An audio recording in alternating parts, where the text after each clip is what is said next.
Here's an interesting question to test your knowledge of Excel formulas and functions. June is a small business owner, and she recorded her sales figures in an Excel spreadsheet. She needs to calculate total sales for 2022.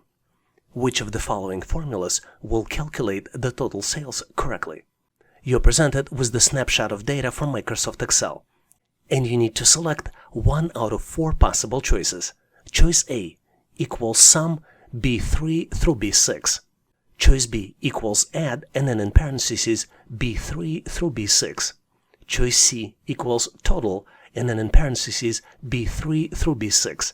And last but not least, choice D equals product and then in parentheses equals B3 minus B6. Do you know the answer? I have full confidence that you can quickly solve this challenge. And I'm going to move forward to share with you my answer.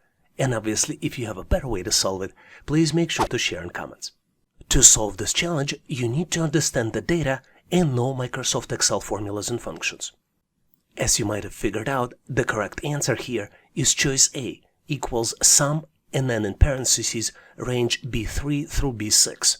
Sum function in Excel adds up the range of numbers. And to calculate the total sales for 2022, we need to add up all the sales figures for all quarters in 2022. As you can see, column B represents the sales data for 2022, and rows 3 through 6 represent quarterly sales.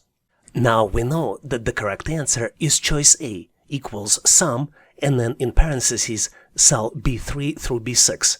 Let's look at why other options are incorrect.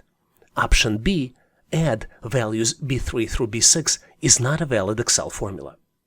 Option C, total B3 through B6, is also not a valid Excel formula. And choice product B3 minus B6 will multiply the values in the range B3 through B6 together, and it will not give you the total sales for 2022. In fact, if you looked at the choice D, the values supplied is not even the range.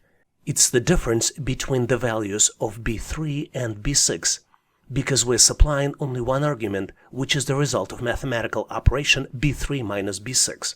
And in fact, the output of this function, product B3 minus B6, will be negative, because it's a result of a subtraction of 337 minus 439, and the end result will be negative 101.91.